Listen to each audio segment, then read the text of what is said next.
Queridos, eu vos saúdo com a paz do Senhor Jesus. Evangelho segundo escreveu Lucas, capítulo 11. O versículo 1 diz assim: Aconteceu que, quando ele, Jesus, estava orando em certo lugar,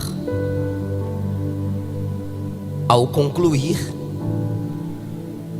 um dos seus discípulos lhe disse: Senhor nosso, ensina-nos a orar, assim como João ensinou a seus discípulos. Eu tenho visto que muitos cultos públicos se fazem, muitos ambientes de reuniões públicas se desenvolvem, se abrem, se enchem, e estamos a cada dia desenvolvendo mestres na palavra, ministros de louvor, crentes com desejo de experiências com Deus. O sensacionismo, que é uma crença fortemente divulgada, difundida entre os nossos irmãos reformados, não todos, mas a maioria, a crença de que a contemporaneidade dos dons espirituais e milagrosos não é verdade. Essa crença não é bíblica e ela não conseguiu, graças a Deus, no coração da maioria dos crentes, matar o desejo por experiências com Deus. Num interlúdio místico de 2 horas, num ambiente como esse, onde cada canção nos faz lembrar de Deus, cada pregação nos faz lembrar do céu, cada testemunho nos desperta para o reino de Deus, o coração aquece. Eu quero isso para a minha vida, eu quero Deus, eu quero ser incendiado, eu quero o sobrenatural. É bom porque o ambiente influencia. Hoje no almoço nós conversávamos sobre como o ambiente forma, molda e influencia os imaturos. Positivamente, um ambiente como esse pode gerar em você o desejo, mas a minha pergunta é: como esse desejo por sobrenatural, por avivamento, pelo incendiar do Espírito, se tornará uma realidade? Até que ponto você está disposta, minha irmã, a pagar o preço necessário para ser incendiada? O que você estaria disposto a renunciar para de fato ser incendiado? E eu vou apresentar para vocês um caminho simples, porém ignorado por muitos de nós. Deus fez o homem simples, mas ele criou muitas invenções, já disse o sábio Salomão. E eu quero falar com vocês subordinado a um tema que é uma pergunta: você ora? Está aqui e não está disposto a orar? Honrar um tema como esse sem estar disposto a orar, disposta a clamar, ajoelhar-se, quebrantar-se, ou mesmo em pé, porque o que mais importa é a posição da alma e não do corpo na oração. Mas se esforçar para aqui estar, desejar isso e buscar o sobrenatural, ser incendiado e não orar, você está perdendo o seu tempo. Lucas 11 é um registro da oração. O versículo 1 diz que Jesus está orando num certo lugar. Diz que quando ele acabou de orar, um dos discípulos lhe fez um pedido maravilhoso: Senhor, nos ensina a orar.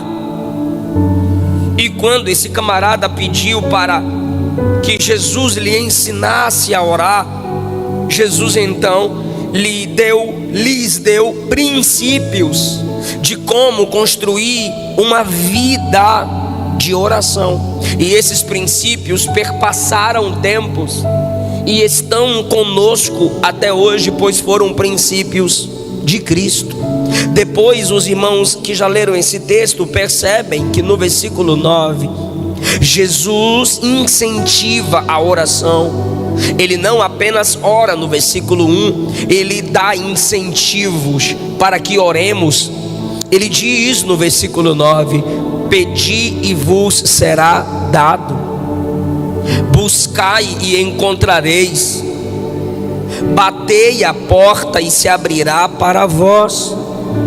Porque todo o que pede recebe, o que busca encontra, ao que bate se abre. Jesus está incentivando os crentes a orarem, mas ele também, enquanto está dando os princípios da oração, ele está falando sobre o maior propósito de se orar.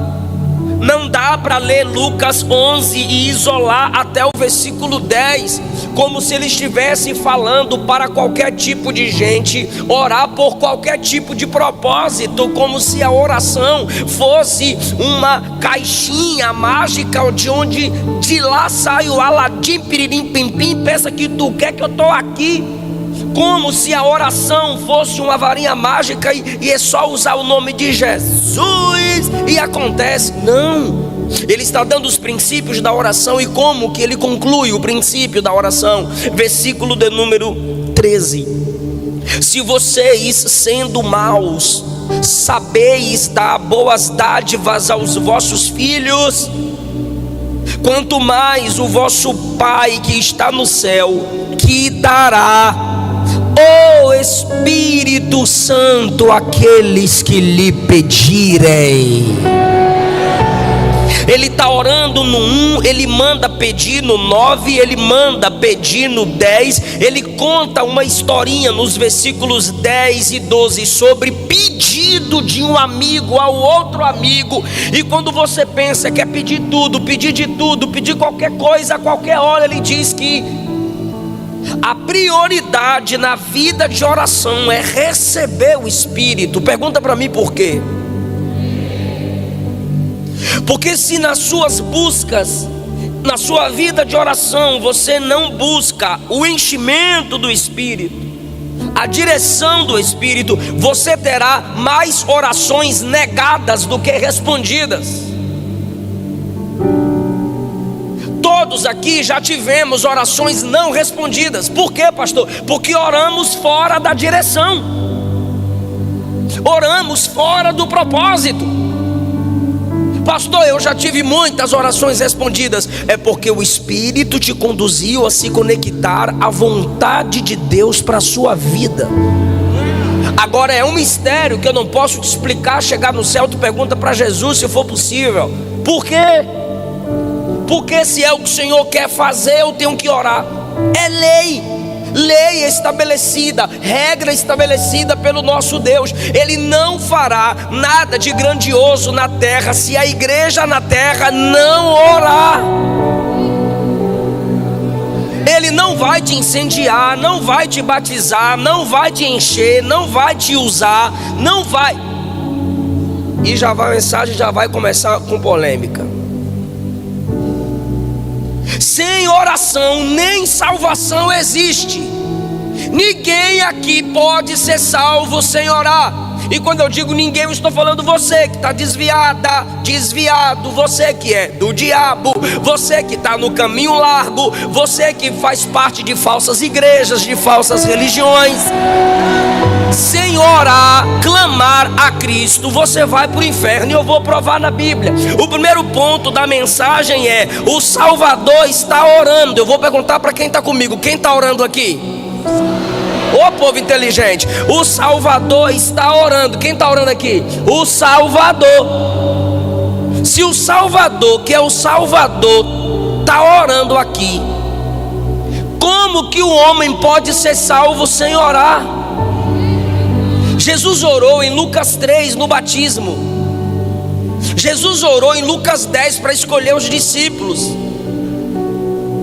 Jesus orou em Lucas 9 no Monte da Transfiguração.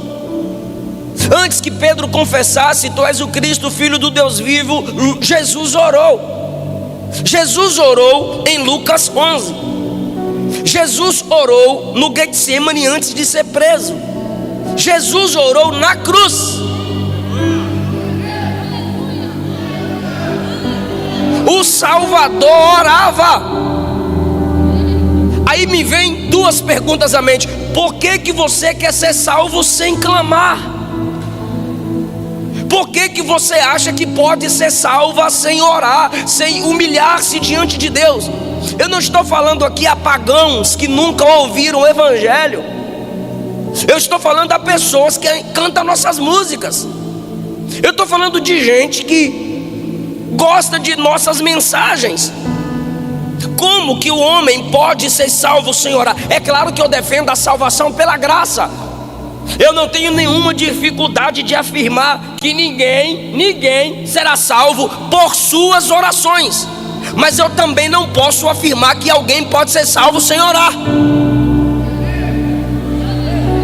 Se o homem quiser perdão de Deus, ele tem que abrir a boca, abrir seu coração e dizer: me perdoa. Pastor, a pessoa pode ser salva sem ler Bíblia? Pode, se ela for cega. A pessoa pode ser salva sem saber hermenêutica e exegese? Pode, se ela for analfabeta. A pessoa pode ser salva sem ouvir pregações? Sim, eu acompanho missionários, sustento alguns missionários, e eles pregam em alguns ambientes, tipo na Ilha dos Cocombas, na África. Só tem culto a cada 6 meses. E quando acontece o culto, a pessoa se entrega para Jesus. Só no próximo 6 meses, aquela pessoa vai ouvir uma pregação. A pessoa é salva sem ouvir pregação, sem ouvir podcast de 3 horas, que tem crente viciado no estudo da Bíblia, mas está no podcast todo dia. A pessoa pode ser salva sem ouvir podcast, agora sem orar, não tem como, eu vou provar na Bíblia. Alguém pode fazer isso aqui pelo outro, por exemplo, comer pelo outro, beber pelo outro, dormir pelo outro? Não, existem coisas que não se fazem por procuração, é cada um cumprindo o seu papel. São coisas naturais que cada um deve fazer por si. Assim é o homem diante do Salvador. Ou ele clama por salvação, ou ele vai perecer. Ou ele clama, por quê? Porque você clama, porque você ora, porque você não pode gerar aquilo que você está buscando. E a salvação é um milagre operado por Deus, não são as suas obras, não é o ambiente que você frequenta, não é a missionária que você pediu oração, não é aquela igreja que você foi fazer campanha. Não, isso é extremamente individual. Oséias 14:2: tomai convosco palavras e convertei-vos ao Senhor. Ele está dizendo: use palavras e se converta ao Senhor. O que Pedro disse para aquele macumbeiro lá em Atos 8:22: se arrependa da sua maldade, ore ao Senhor, pedindo que Ele perdoe os pensamentos do seu coração. Deus não perdoa quem não se arrepende. Deus não perdoa quem não ora. Lembra de Lucas 23:43? Os 2 ladrões criticavam o Cristo na cruz do meio. De repente um deles viu que o homem da cruz do meio era diferente. O que ele fez? Clamou. Como? Primeiro ele defendeu Jesus, olhou para o outro e disse: para de mexer com esse homem, ele é justo, ele não fez nenhum mal, nós somos maus, nós estamos aqui porque merecemos, mas o homem da cruz do meio é justo. Depois que ele defende, ele clama: Senhor, lembra de mim quando vieres no teu reino. Aí Jesus respondeu na mesma hora: hoje estarás comigo no paraíso. Essa é é fácil. Tu lembra de Atos 2:21? Aquele que invocar o nome do Senhor será salvo. Tá aí. Se o Salvador orou, é decreto dele que para você ser salvo você tem que clamar. Por isso orar é coisa de gente necessitada. Orar é coisa de gente dependente. Não adianta você gostar da música, gostar da pregação e não se prostrar diante de Deus em oração, dizendo: resgata-me, salva-me. Como aquela canção: então liberta-me de mim.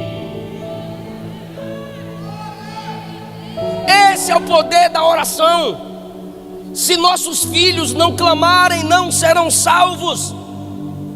Se essa nação não clamar, não será salva. O Salvador orou. Então me ajuda, hein? Se o Salvador orou, quem quiser ser salvo precisa orar. Ficou horrível, gente. Ainda pedi para me ajudar. Se o Salvador orou, quem quiser ser salvo precisa. Ficou chique. Segundo lugar, quem está orando aqui no 11?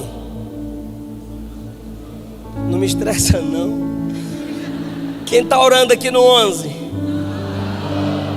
Se o Salvador está orando, quem quiser ser salvo tem que orar. Se o próprio Salvador orou, os salvos.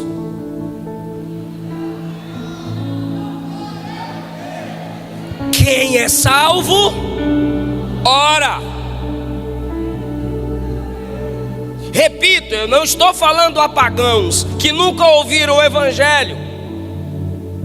A quem muito é dado, muito será cobrado.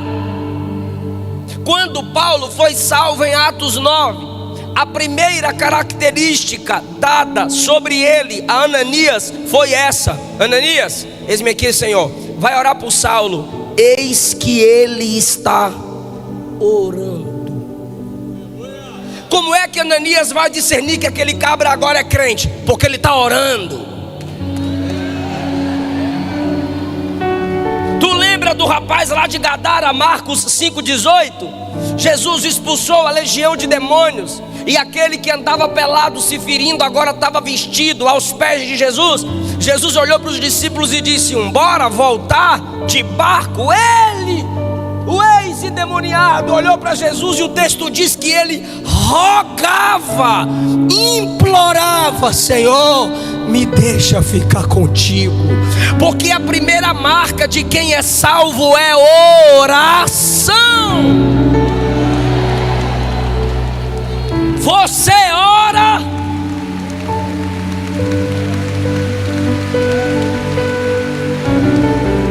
Se você não ora, desculpe, você não é salvo. Ore para Jesus te salvar.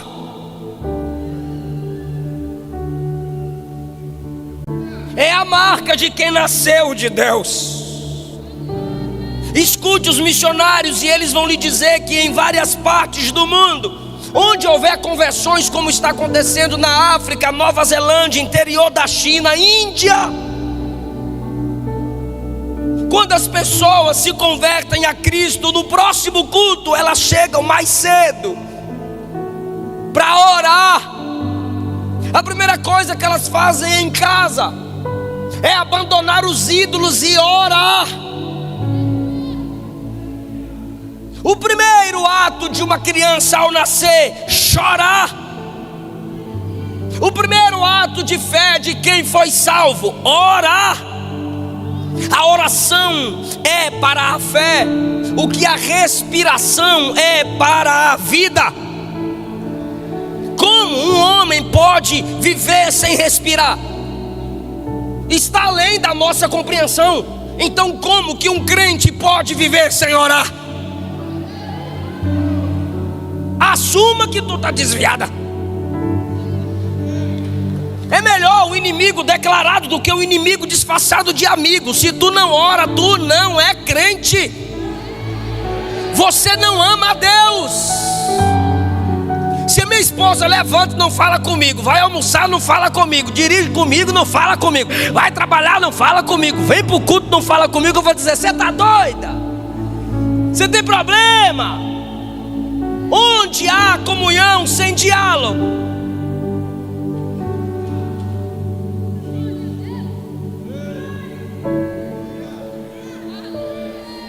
Todos os filhos de Deus sentem a necessidade de falar com o Pai. Romanos 8,15 diz que quando o Espírito opera em nós o ato da regeneração, a gente clama: Abba, Pai, papaizinho. Deus não tem filhos mudos espirituais.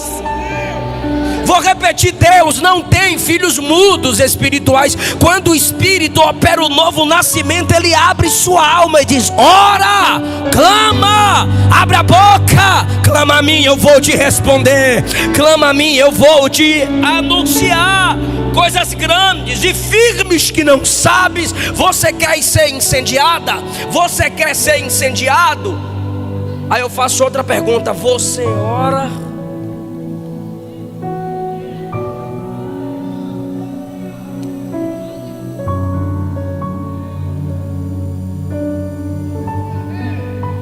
Tem uma classe que não ora na Bíblia. Até demônio ora, irmão. Lá em Gadara, os demônios imploraram: não manda nós para o abismo não, Senhor Santo, Filho do Altíssimo. Manda nós para os porcos. Tem crente pior que demônio, meu Deus do céu. Demônio orando. E tu é crente e não ora?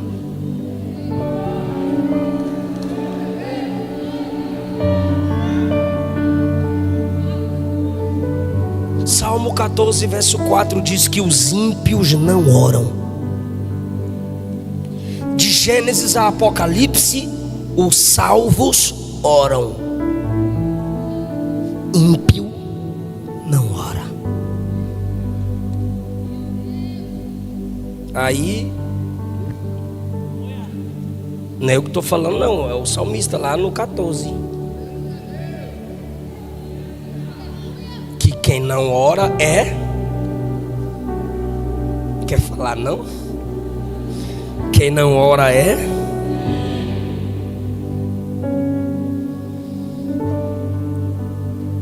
Aconteceu que quando ele estava orando num certo lugar, Jesus tem um certo lugar. Um certo lugar para orar se torna um lugar certo.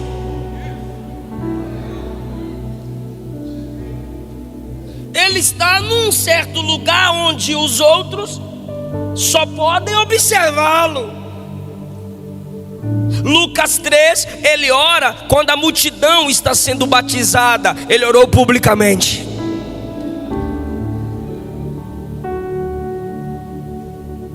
Lucas 9, ele subiu o monte para orar com os discípulos. E Lucas 11, ele está orando num certo lugar. Ele está orando secretamente. Você ora publicamente? Misericórdia, pastor, tenho vergonha de orar publicamente. Sangue de Jesus tem poder. Mas quando o pessoal da mídia vê com o celular pertinho assim na tua cara, eu tô...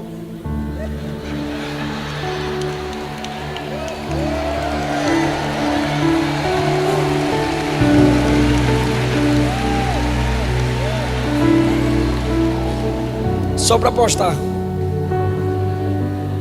Jesus orava publicamente. Você pode estar no ônibus e a ambulância passando. Tu levanta a mão e Jesus dá o livramento. Aí os ímpios vão falar duas coisas de tu: ou tem fé ou é doido. Orar publicamente atrai o olhar dos ímpios. Por quê? Porque orar publicamente é evangelístico. Você está mostrando que tu tens um Deus que é invisível, mas é real, é onipresente.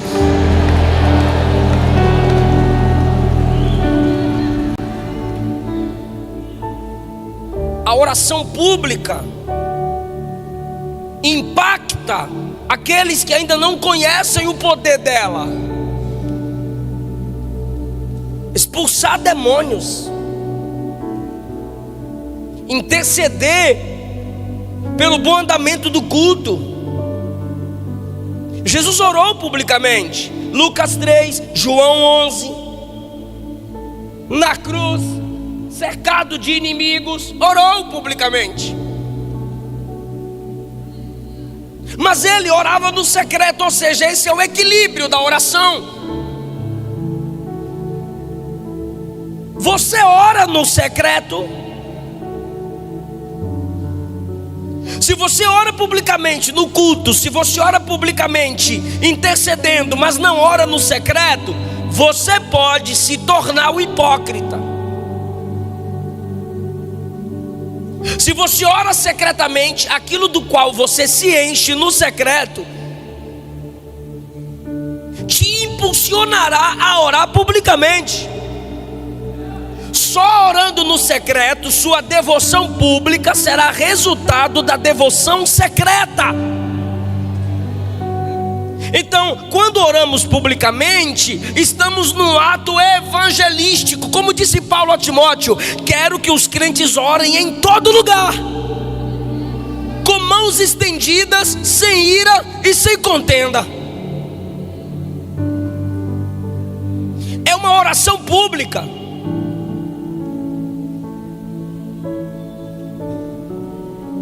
E a oração secreta? Você tem seu cantinho. Moisés tinha sua tenda portátil. Elias tinha sua caverna. Jonas teve o ventre do peixe. Abacuque teve sua fortaleza. Isaías teve o templo. Jesus tinha o monte. Paulo teve as prisões à beira do rio e o navio. Você pode parar sua moto. Você pode parar o seu carro. Você pode, no intervalo do seu trabalho, ir ao telhado, como fez Pedro, ou ir ao porão de uma casa ou de um navio, sei lá. Mateus 6, Jesus disse: entra no teu quarto e fecha a porta. A palavra quarto ali é aposento, qualquer lugar secreto. O segredo da oração é a oração em segredo.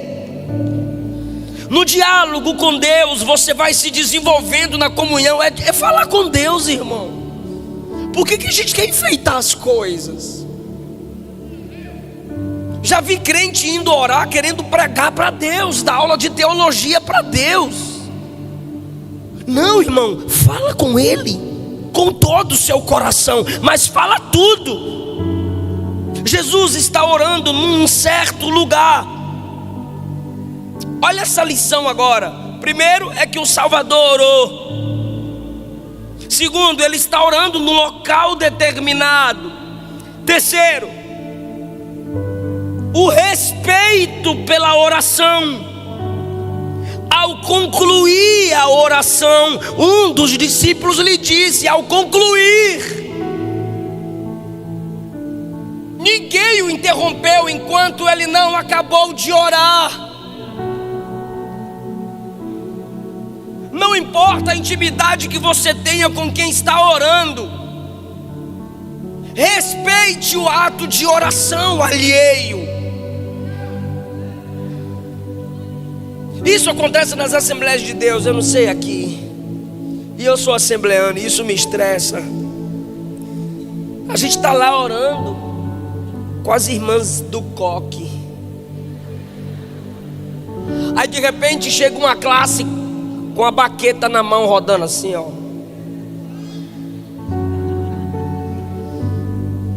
Aí senta na batera.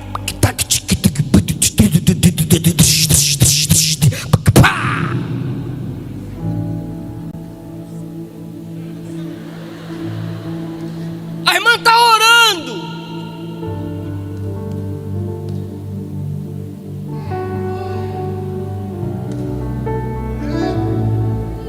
O marido está orando, a irmã chega: papapá, meu bem, telefone.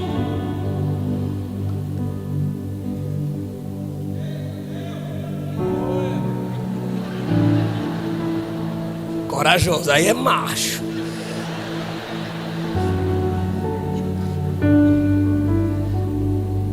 A esposa tá orando, o cara chega lá, não consigo fazer o leite do neném aqui não, me ajuda aqui. Eu não estou falando do ímpio, eu estou falando do marido crente, sabendo que a mulher está em oração, ou que ele está em oração.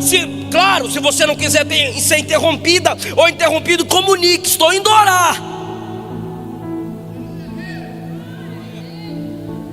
Mas ore de tal forma que as pessoas saibam que você está orando. Porque você ora olhando a foto que você acabou de postar. Você está orando e pegando o WhatsApp toda hora para ver se alguém te mandou mensagem. Importante, zona, você é bichona mesmo, hein, vaza? Alguém tem que te mandar mensagem. Como ninguém mandou, tu vai no grupo, vê o que tá com. Tu tá de joelho dizendo que tá orando. Quem vai te respeitar? Jesus orava de tal forma que alguém olhou e disse: não posso interrompê-lo.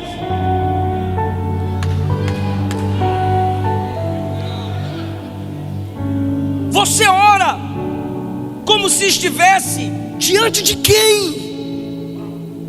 Martin Lloyd Jones disse: quando vires alguém orando, não o interrompa.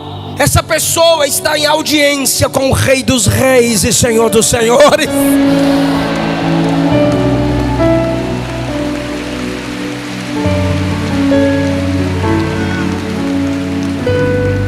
Está na sala do trono, irmão, na presença do Todo-Poderoso.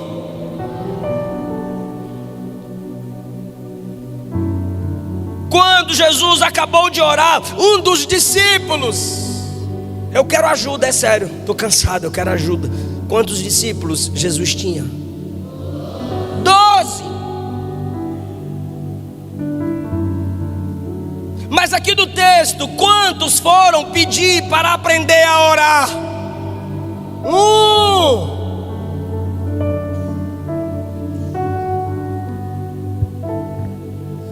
Eu acho linda essa conferência lotada, que coisa chique, que coisa maravilhosa. Vocês estão de parabéns. Mano, olha essa conferência. Amiga, olha essa conferência, amiga. Gente demais, né? E qual é o tema? Incendeia. Tu acha que para Deus o mais importante é você dizer que esteve no incendeia, ou quando acabar o incendeia, sem multidão alguma, você está lá na sua igreja de joelho? Incendeia, enche o meu coração. Sabe por que a casa está lotada? Porque não é convocação para orar. Faz congresso, lota. Faz conferência, lota. Traz cantor, pregador famoso, lota. Faz acampamento com piscina e churrasco, lota. Marca para orar. Jesus ficou 40 dias na terra. A Bíblia diz que era multidões. 1 Coríntios 15 diz que ele apareceu a mais de 500. Em Atos 1 até Atos 1 era mais de 500 pessoas. Jesus subiu no 40º dia depois que ressuscitou. 10 dias de oração. Quantos dias? 10 dias de oração. Jesus sobe no 40º. O Espírito Santo desce no 50º dia após ressurreição. 10 dias de oração. Os 500 de Atos 15 virou 120.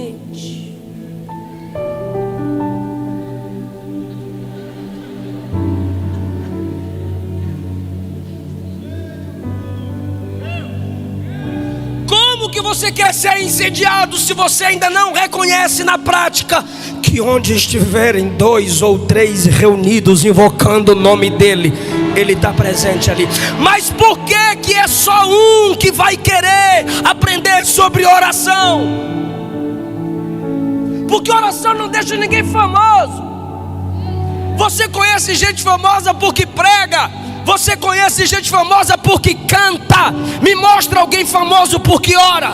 Porque a oração é o ministério do anonimato, mas sem ele ninguém cresce. Ninguém ninguém prospera. Eu não vim aqui empolgá-los.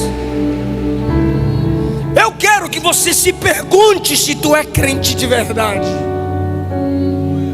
Isso aqui não é um clube para termos pessoas por adesão, é por conversão. Um só interessado em orar. Lembra do início da mensagem? Eu disse assim: a prioridade na oração é buscar a pessoa do Espírito Santo. Por quê? Porque ele te ajuda a se conectar com a vontade de Deus. Sim ou não? Olha que coisa linda, perfeita, gloriosa. Olha que negócio chique. Eu duvido que esse cara aqui é Pedro.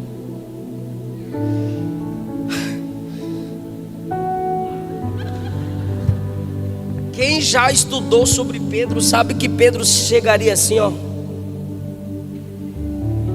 Senhor, passa a senha aí, pá. Se tu já leu Mateus 26, tu sabe. Ó Senhor, ninguém gosta de orar não, mas fala para mim qual é o segredo de ficar tanto tempo assim orando. Que coisa linda é essa, que quando o Senhor ora, seu rosto se transfigura, igual no capítulo 9. Não, só para mim, para os outros não. Mas olha como é maravilhoso. Quando o cabra já tem desejo por orar, ele já está entrando na dimensão do coração de Deus. Eu vou te provar no texto. Senhor, ensina-nos. Deixa o ensina comigo e tu fala nos. Senhor, ensina. Ele poderia dizer: ensina-me.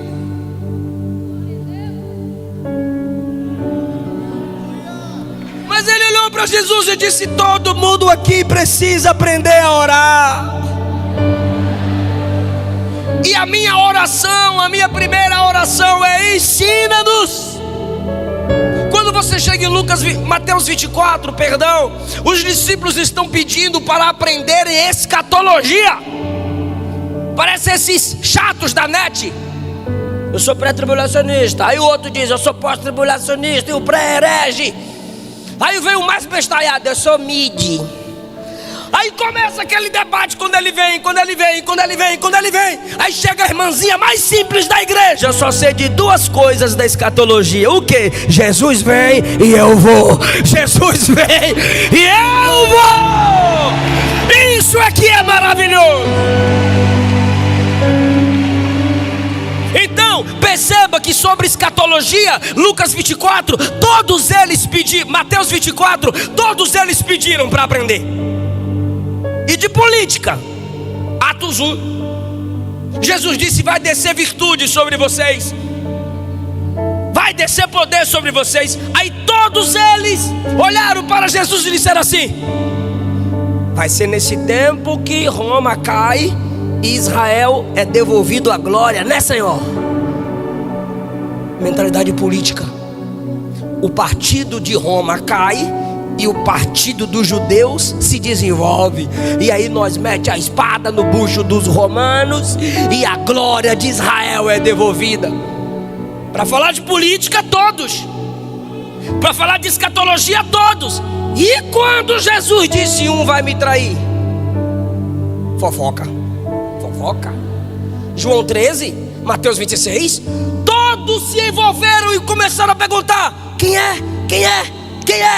Um olhou para o João que estava aqui em Jesus, Pedrão olhou para o João. Por quê? Porque fofoca chama a atenção de todo mundo. Agora, para orar,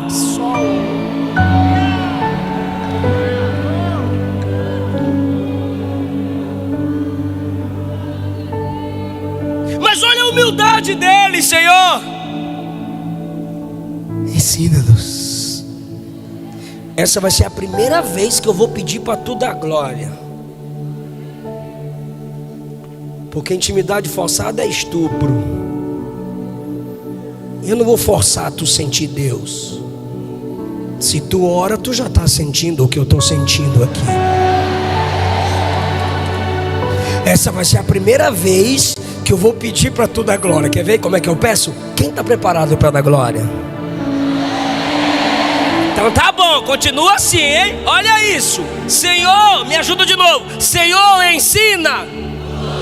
Eu estou dizendo que ele já estava na conexão.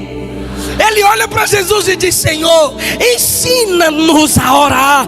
Eu imagino Jesus olhando e dizendo: gostei. Gostou, Senhor? Por quê? Você já está dentro do meu propósito. Por quê? Porque eu vou ensinar vocês a orarem. Quando forem orar, orem assim: Pai nosso. E o pão é nosso, e o perdão é nosso, e o livramento é nosso. É nosso, é nosso, é nosso. Não tem orgulho na alma. Quem ora pensa no outro. Quem ora enxerga o outro. Quem ora pensa no outro. Vou perguntar de novo: você ora por quem? Por quantos? Porque se você não ora, não tem nós. É só tu. Quão grande és tu na frente do espelho, tu canta. Lindo, lindo, lindo é na selfie. Ainda faz biquinho. Não tem nós em suas orações. Quanto mais perto de Deus, mais você pensará nas pessoas.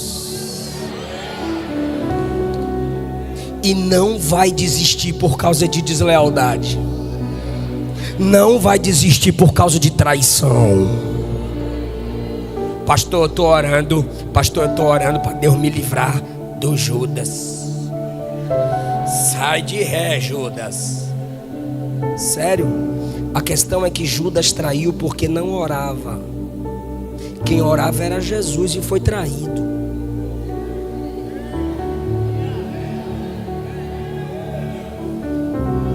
Não entendi, pastor. Eu repito. O Judas que traiu não era de oração. Quando Jesus estava orando no Getsemane, ele estava vendendo Jesus. E o Cristo traído era de oração. Aí você escolhe. Se é Jesus ou é Judas.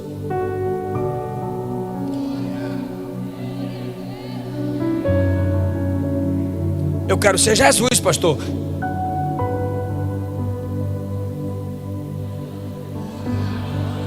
Não é isso que eu ia dizer, não. Vai ser traído. Vai ter deslealdade. Vai ter ingratidão. E um dos motivos pelo qual Deus permite isso é você aprender a não viver sem orar. Não, pastor, mas eu orei e eu sofri com isso. É, porque a oração não é para te livrar dos desleais, é para te dar graça a permanecer apesar dos desleais.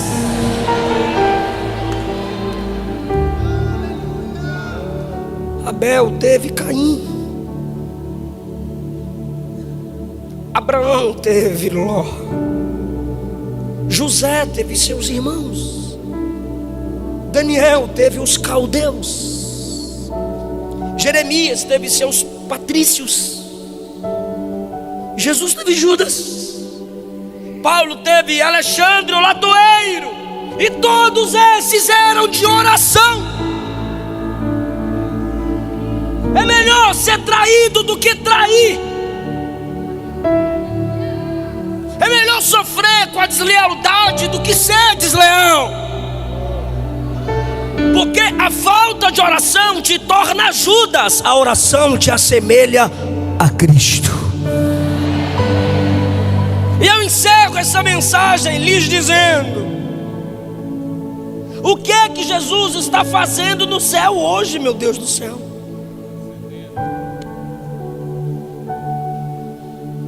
Spurgeon disse: eu preferiria ensinar 10 homens a orar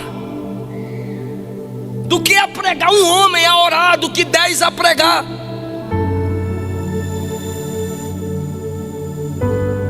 Se humilhe diante de Deus hoje. Reconheça que Deus marcou essa noite para te marcar e te trazer de volta para a comunhão. Você está orando por quem?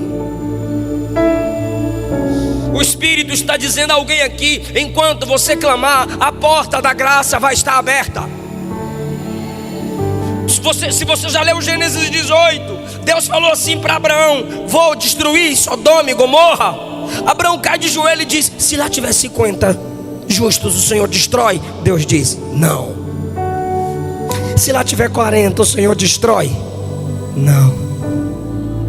Se lá tiver 30, o Senhor destrói? Não. Se lá tiver 20, o Senhor destrói? Não. A irmã está entendendo. Vou tentar mais uma vez. E se lá tiver 10, o Senhor destrói? Ele que quis parar nos 10. Enquanto ele estava clamando por misericórdia, Deus estava dando misericórdia. Porque a oração te leva para a fonte inesgotável da graça. Por quem você está orando? A mãe do teólogo Agostinho estava preocupado com sua perdição. E um amigo crente disse a ela: um filho gerado nas lágrimas não se perderá. Deus destruiu Sodoma, mas tirou o sobrinho de Abraão de lá. Você está orando por quem? Cadê o nós nas suas orações? Eu acho que é por isso que tu só ora 3 minutos. Tu não ora por ninguém.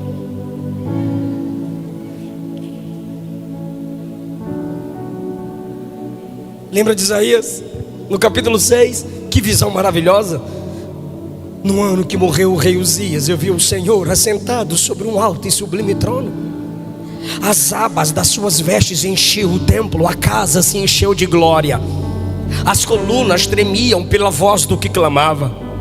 Vi serafins ao redor dele, cada um tinha 6 asas. Com 2 cobriu o rosto, com 2 cobriu os pés, e com 2... Agora, e clamavam uns para os outros: Santo, Santo, Santo é o Senhor dos exércitos. Toda a terra está cheia da sua. Me responda por favor, essa visão é maravilhosa, sim ou não? Mas quando ele está diante de Deus, Deus o leva para as pessoas. Ele diz assim: ó, eu ouvi uma voz que dizia: a quem enviarei? E quem há de ir por nós? Será que é por isso que tu tem medo de orar?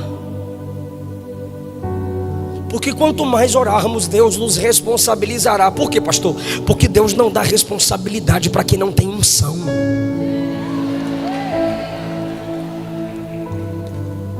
Deus não envia para ganhar almas quem ainda não conquistou o coração dele. Quanto mais perto de Deus, mais perto das pessoas você estará.